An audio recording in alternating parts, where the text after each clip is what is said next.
Hello, hello, all of you lovely people. I hope you had a great weekend and a great first week of the semester. Personally, my weekend wasn't that great. I had a tooth removed, so you can kind of see I've got this puffy cheek here. But I'm on the mend. I'm feeling a lot better today, so all is well. Okay, we're on week 2 already. Week 1 is over, so let's see what we've got going on this week. So first of all, the videos each week will usually be posted by Monday evening. I kind of set aside this time, Monday afternoon, Monday evening, to record videos each week. So unfortunately, I can't get them recorded before, but they'll be here by Monday evening. So, okay. So this week by Friday, January 19th, you need to complete these assignments. So the first one is the Module 5 Grammar Essentials articles. So you're going to read these articles and then annotate or take notes for them. So there's a note here. It says, please note that these are not all of the articles from Module 5. So don't just click next at the bottom of the article page, or you will be reading more than I have assigned here. So when you go to click on the first article, for example, if you scroll down, you'll see that there's a next button. And often it will take you to the correct next article, which is Introduction to Punctuation. And here is the same. But there's a few of these, I think, down around here that I've eliminated from this module. I just tried to include the most important ones. So just keep that in mind as you are reading. If you do decide to click the next button, then just kind of check, okay, end punctuation and refer back to this assignment. Make sure that that's one of the ones you're supposed to be reading. Okay. Actually, if we go back to the previous one, the modules all begin with this why it matters kind of introductory article. And there's usually not a ton of content here, so I don't necessarily expect you to have annotations or notes for this particular page. I've been grading the active reading assignments, and a lot of questions are about how many notes or how much annotation, these types of questions, right? How much do you expect, or how do I know if it's enough? These types of questions. So I want to encourage you not to stress about that. I am aware that it takes students a few weeks to become familiar with the annotations and notes process and to figure out what works best for them. So I will give you feedback on this assignment or these assignments, the annotation and notes assignments. And if I'm, having any issues, like opening your documents, or if I can't see things, or if I feel like you're not doing it correctly or doing enough, I will let you know. And I definitely give grace these first few weeks as you are figuring things out. So just keep in mind, though, the things that you read for the active reading assignment. So, for example, remember that annotations shouldn't just be highlighting or underlining. I do want to see that you are engaging and interacting with the text. So making comments, asking questions, connecting points to something else that you're studying, or something you know, or something you've experienced, etc. And again, I don't expect this for every single thing. There might be more on some pages than others. There might be none on some pages. But just think about too, what are the most important points that you want to remember? What do you want to be able to use in your writing? Things like that. Okay, so I hope that helps. I have also created this discussion, which is an optional discussion, and it is not graded. But I encourage you all to please contribute and read here. Many of you are trying to figure out what's the best way or the easiest way to complete annotations and notes digitally in particular.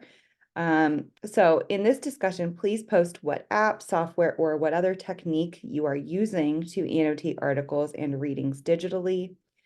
It would also be great if you can add any like pros or cons or any other comments about what you found works best for you with regard to these tools or what doesn't work so well, kind of a warning to avoid for other classmates. You can also ask questions here about, using these tools, uploading to assignments, etc. Looks like someone has already contributed, so that is awesome. Thank you, Amelia.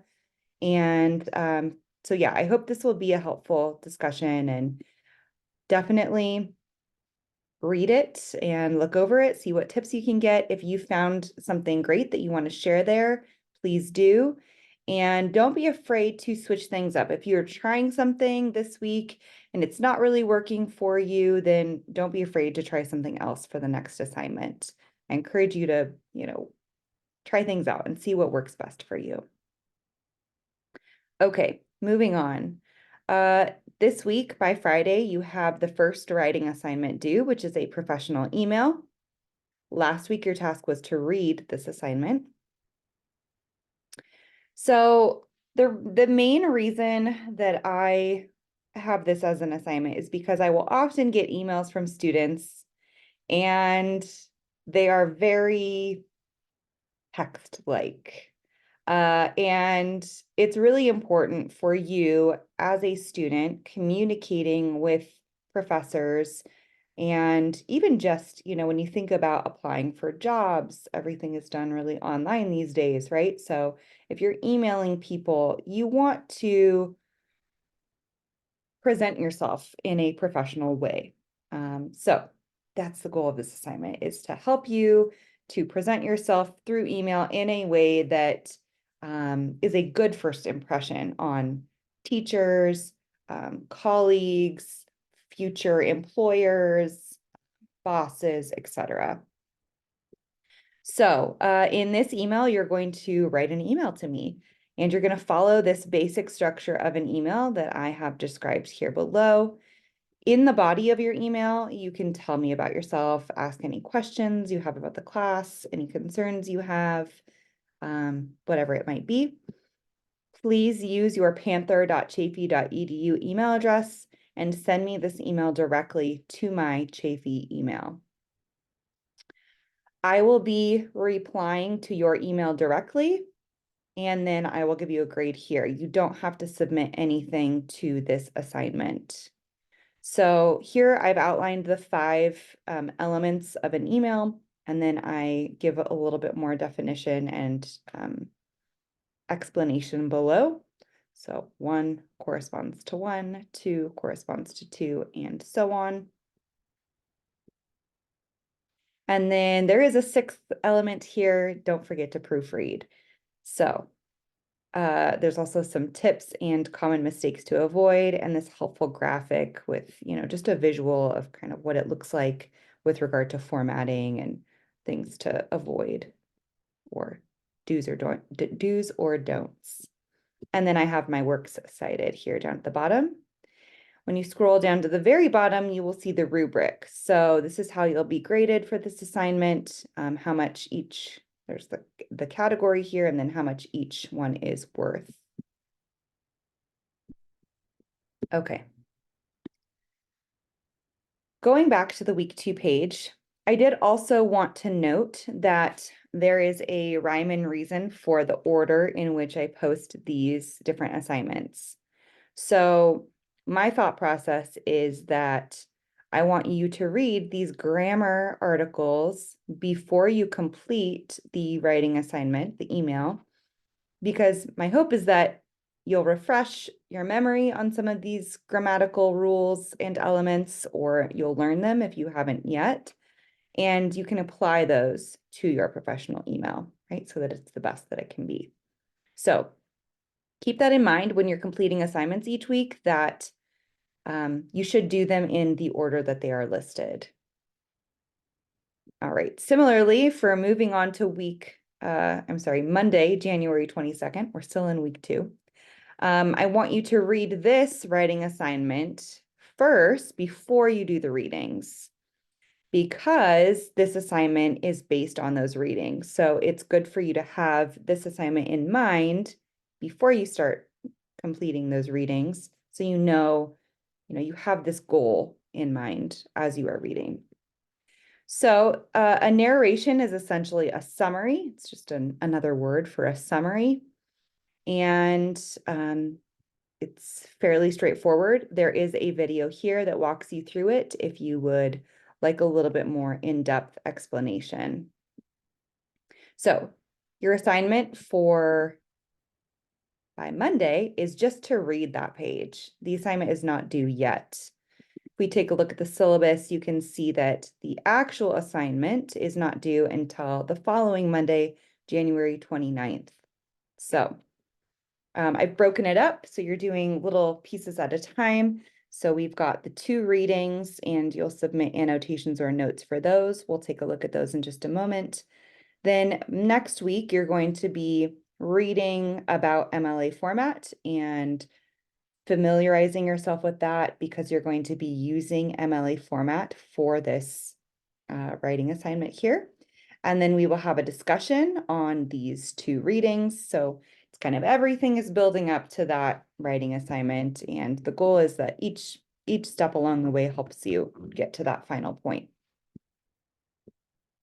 Okay, so the 2 readings that you need to complete and submit annotations or notes for. The first one is I've called the Trelease reading. This man, his name is Jim Trelease.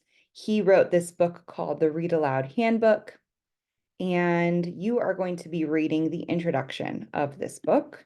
So you can click here. This is going to show you the file preview. If you click that little arrow, then you'll be able to download the file in the PDF form.